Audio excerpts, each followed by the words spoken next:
Very good evening. You're watching Free Press Journal live on YouTube. I'm Afrida Rahman Ali.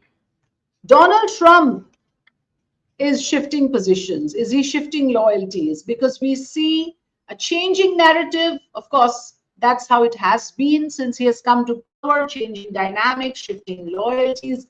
Is Trump's pendulum swinging from one end to the other again? We are talking about his position with regards to Russia and Ukraine. Remember, a couple of days ago, Donald Trump, US President, said, Putin's gone crazy. This he said in reference to the new spate of strikes reported by Vladimir Zelenskyy on Ukraine. And after that Putin's gone crazy remark, Russia has now also retorted to it, saying this is an emotional overload. I want to talk our viewers through all of this. With me is Srinath Sridharan, Dr. Srinath Sridharan. Very good evening. Thank you for joining us. And Srinath is a well-known author, columnist, who's also a policy researcher, somebody who studies leadership, so to speak. So I think he would be the right person to decode for us what Donald Trump is up to.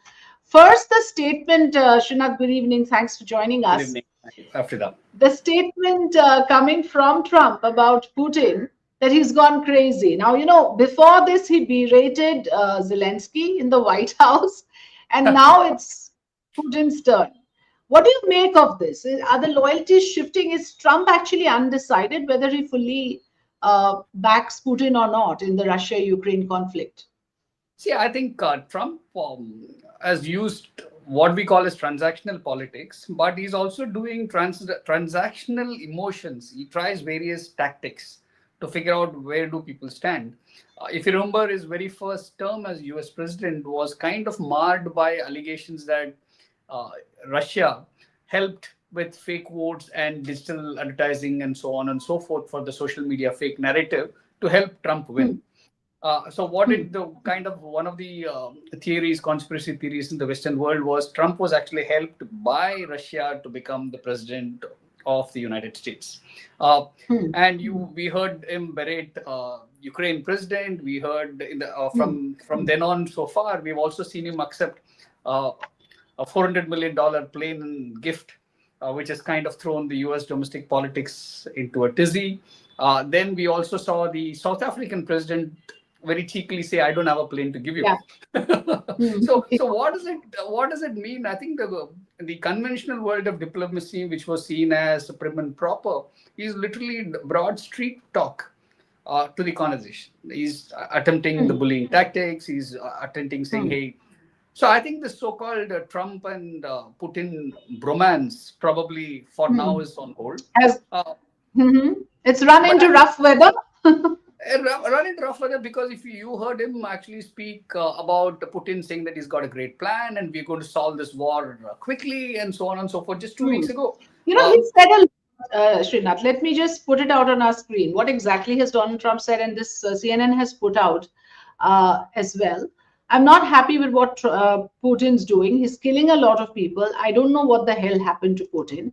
Then he says we are in the middle of talking and he's shooting rockets into Kyiv and other cities. I don't like it at all. I'm very surprised. So this is Trump's post on Truth Social, where he says Putin has absolutely gone crazy. He's needlessly killing a lot of people. And I am not just talking about soldiers. He also says, I have always said that he wants all of Ukraine, not just a piece of it. And maybe that's proving to be right. But if he does, it will lead to the downfall of Russia. And in fact, there's a reference to President Zelenskyy as well, where he says, likewise, President Zelenskyy is doing his country no favors by talking the way he does. Everything out of his mouth causes problems. I don't like it. And it better stop. So in a way, he is playing both sides. But now he seems to be particularly miffed with, with Putin, as if he's not followed Trump's brief. Yeah, I mean, after that, on the screen, if you actually replace, let's say, the words President Zelenskyy with President Trump and read the statement. So it will say, likewise, President Trump is doing his country no favors by talking the way he does. Everything out of his mouth causes problems. I don't like applies to Trump more. It would be a statement from any other head of state globally, right? So that's a narrative. 2 weeks ago, he spoke about that Putin is ready to stop the war and Zelensky should give up and he should not fight for Crimea. And those were the conventional terms that they were talking about. And also that let's not forget that this is the same country which also kind of displaced a head of state in our neighboring country because he was opposed to the same war. So you can't have things have your own way all the time. And this is, I think, Putin. You're talking about Bangladesh. Let's make it clear because I'm talking about Pakistan. I mean, Imran Khan lost his seat when the US kind of. All right.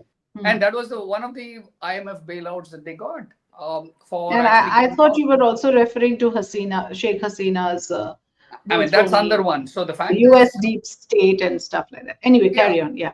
So the point is that US has been getting funding Pakistan to provide ammunition to Ukraine to fight Russia, and then talking about Russia not supporting them. So I think he's now gone in too deep, and I think what he's looking for is a face saver. Zelensky, being a small country, probably will not get a face saver, and which is what we saw head of state being berated the way he was, sadly. But I think Trump was looking for a face saver, and I don't think Putin is the guy to ever give anybody a face saver. I mean, we've been writing off Putin for the last 10 years, saying it's all over, and Russia, deep dog state, all of that. It's not over. What probably now I would expect the US to do, and probably which is also an economic pushback that Putin is doing, if US and China get along with the trade and tariff that they have now signed up in Geneva. And by the way, it's not a permanent deal. It's only an agreement to kind of cease and get back to the table. You've seen him push Apple for saying that, hey, push production back to the US, not even in India. Now you're seeing him pushing this to Putin. Probably it's also if he tries to get too close to China, it must be Putin who will get up and say, you know what, okay, here is probably a missile or here is something, a conversation that we're going to have. So I think it is that, are we saying it's a Cold War too? I think it's not even Cold War. It's probably in war for supremacy. US and even China in the race. I'm actually putting three of them there, out there. The US, Russia and China saying that we are now a global superpower. End of the day, Russia had the last laugh with EU sanctioning Russia. Who gave them all the oil and energy supplies? Germany would have frozen to whatever kingdom till come home, if not for India actually kind of refining the Russian crude and supplying it to Germany. So I think bottom of the story, Trump is looking for a face saver, and I don't think Putin is going to give one. But talking about the actual conflict, this is now US's official position, because Trump's special envoy for Ukraine and Russia, Keith Kellogg, and again I'm putting that on screen, says that the indiscriminate killing of women and children at night in their homes is a clear violation of Geneva peace protocols. So it is not as if this has not been taken note of, and there has been a series of killings in Ukraine. So do you have an understanding on what has prompted this fresh round of hostility? So I think it is clear display of weaponry power, saying that I would not hesitate to use more. It's a signal of intent. It's a signal of pushing back. It's not probably full frontal war, but the fact is that saying that I will not hesitate to use more. And with the US citing various rules and especially the multilateral rules, I've kind of shirked back for the simple fact that US uses it when it is convenient to its narrative. I mean, for all you know, we know how WTO has been treated by the US. WHO doesn't care. Climate change doesn't exist. IMF, the veto rights. The only country which has a veto right at 16.49% voting right is the US. No other country. The second highest voting right is 6%. So, which means US uses the global, all these conversations to its advantage. And if it doesn't like it, the President Trump doesn't tweet from a president official holding truth and social, whatever are the contradictory position, who posted there saying that, oh, it should go away. So I think this is a time, I think he's also found an able ally if he wants with Putin, but he's also get a very confrontational opposition with Putin. So Putin, wherever Trump is claiming to mediate and, cause ceasefire is now losing credibility because he announced on the 19th of May that ceasefire talks are now underway, and he described it as an excellent 2-hour call with Putin. And it's like the same. Now, this sounds so familiar, isn't it? After what we saw in terms of Operation Sindoor and what Trump did. Correct. I mean, he couldn't wait to announce that this is a ceasefire, that he has orchestrated, mediated, whatever may be the See, case.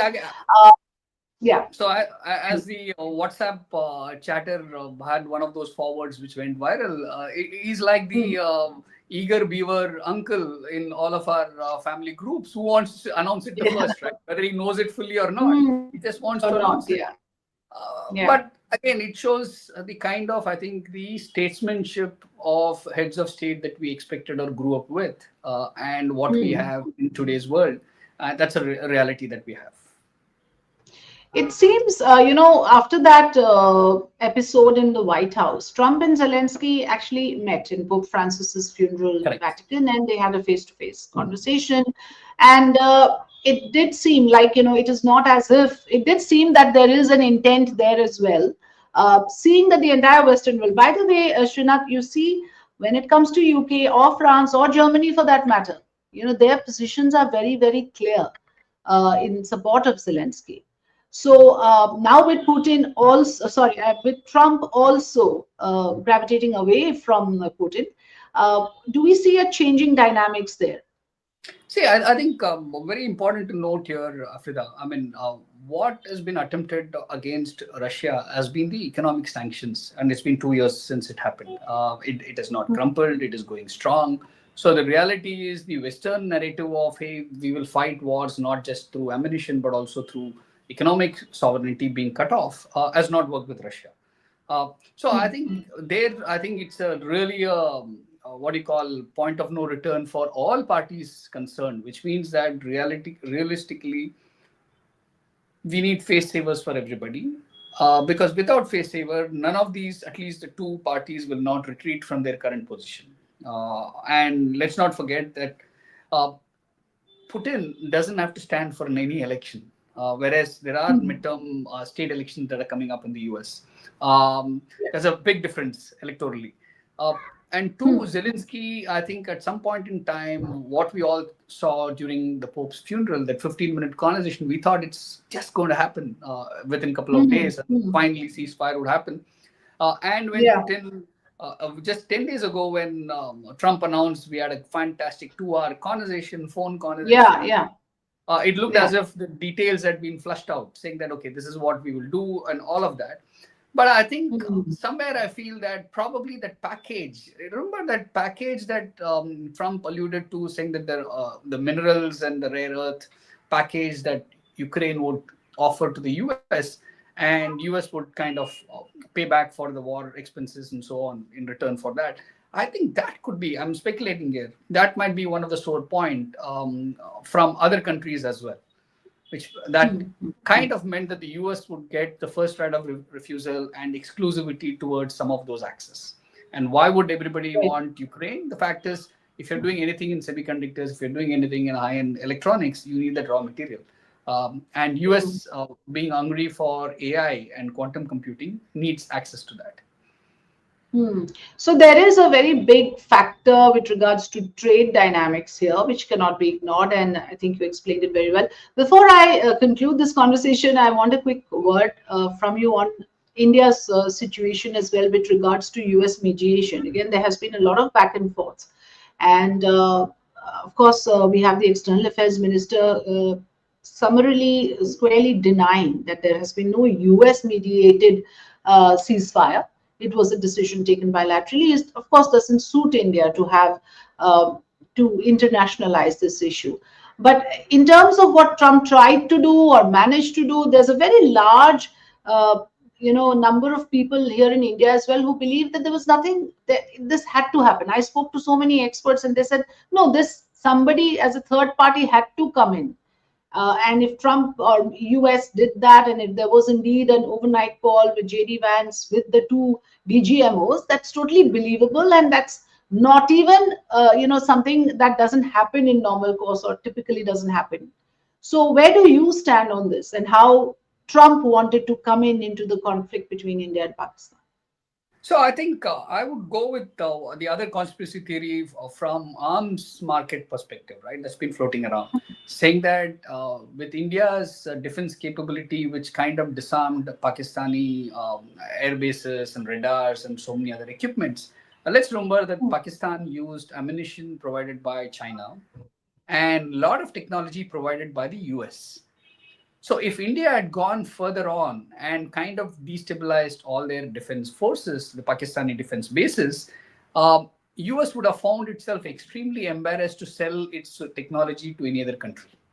So it was probably a buyer's market that would have shut for it, which prompted it to say, hey, let's close shop here. It was not as if it was Okay. remorse or it Interesting was perspective.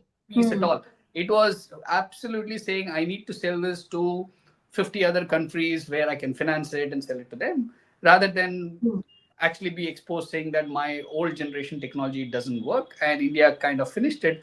And let's remember, India, some of the technology we used were Russian technology.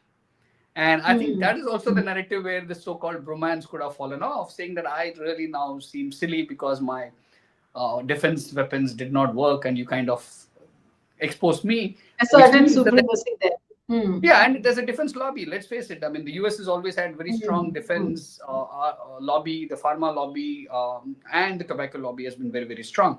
So that could have. I mean, that's a conspiracy theory that I think is more practical, because US, if you look at the narrative, it's not just about politics. It's also about a lot of economic theory. They always kind of embedded with it. So I think that is why they're pushing for all of this, saying that continuity of war between India and Pakistan, their defense systems would have been exposed, which would have killed the golden goose for future sales for their products.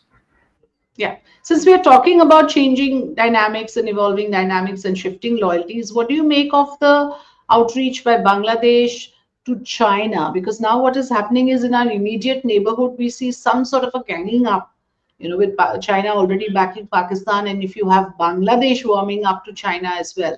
And then there is this other sort of bonhomie or whatever you might like to call it between Iran and China. So, in all of this, do you see India in any way losing ground in international diplomacy, or you see that all of these things are just nature of the game? So it's nature of the game, really. I mean, it is not new, right? For the last about 40 odd years, Indian across our boundaries, we have had plethora of refugees streaming in. We have had very volatile neighborhood all across. And we've had mixed bag, for example, Nepal, we've had very mixed bag of relationship with varying governments, Indian government and Nepalese government. So the reality is, in geopolitics and unconventional warfare, enemy is also a friend. So if you look at Iran, looking at it, Iran needs other friends as well. And let's not forget, Iran and India also share a fairly decent relationship. So today, if US were to push Iran, and enemy is China, so suddenly, okay, let me cozy up to China. And China has used debt diplomacy phenomenally well over the last 20 years. It has invested across debt. We saw how it happened in Sri Lanka, Africa. And I'm not talking about the morality of it, but very strategically, they've covered their bases. Because let's not forget, Afrida, the largest population base, the demographic dividend that India celebrates today, in 25 years, the demographic dividend is going to be Africa. So whoever has invested in Africa, whichever country has invested in Africa, is going to control the strategic narrative and the minerals and the commodity, and who knows, probably even the consumption market. So I think China has very quietly done that over a point in time. So enemy is enemy, and I think this is why we must kind of look at the difference between India. India, I don't think we are very clear whether we want to be a superpower or not. We speak different narrative when it comes to domestic politics, and we are nice about it, and we are good, let's say, country to collaborate or ally with. But China is very clear that I want to be a very dominant superpower, and I want to be respected for it. And I will get there even if I have to bully my way or pay my way through it. So there's clear intent there. They're very, very clear intent, and they work on 100-200 year plan. And if you look at it, right from 1983, when they kind of liberalized, India started it in 91, 92. They have been very clear, saying that I also not only need to develop my domestic capabilities, but I need to plant my flag all across. So I think 21st century, the new colonial master, if you look at Africa, is probably China.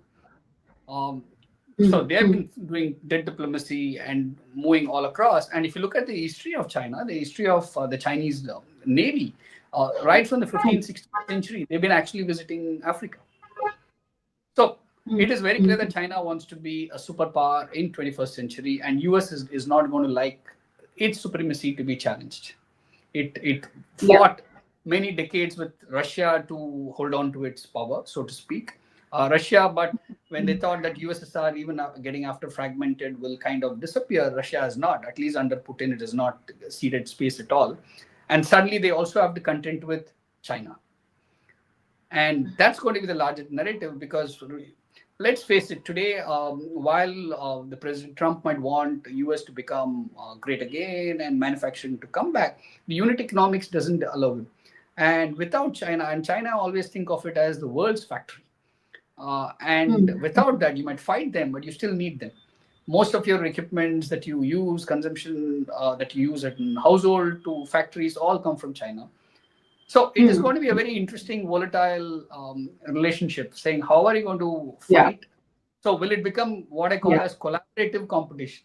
You compete with each other. Yeah, you've brought in a very interesting perspective because, many of us sort of gloss over it. The fact that there are these trade dynamics involved and serious ones in that, and that often prompts diplomatic decisions, often defines relationships, allies, and enemies, if you may, in terms of how things are moving economically for a country. So, and US, as you rightly pointed out, takes a lot of their decisions based on those concerns. Thank you so much, Srinath Sridharan, for joining us, for your views.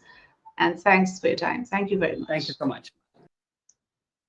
So I'm going to play out a report that we have created on this entire issue of what Trump had to say about Russian president and how now Russia has responded to it. Russia, of course, says that this is an emotional overload, and this is not the first time that such reactions have come from the United States. So I leave you with these pictures of Donald Trump and his latest statements on Putin that has grabbed international headlines, and also the response now coming from Russia. Thanks for watching.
знаходиться двоє людей, мати і дитина.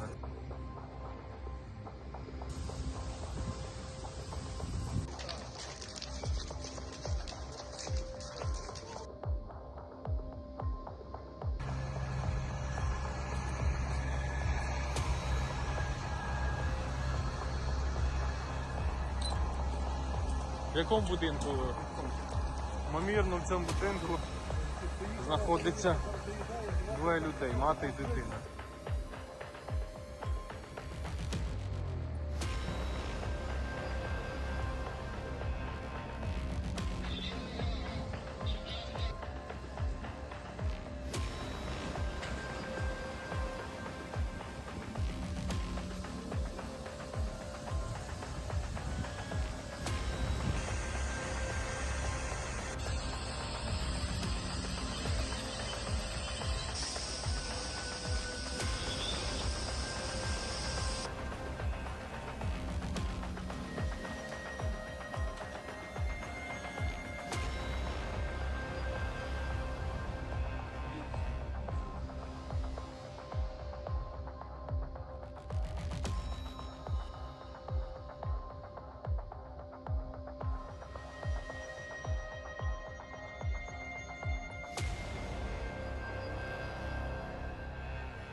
All the sparkles.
Карма 4. Задал адресу пожежу лодку.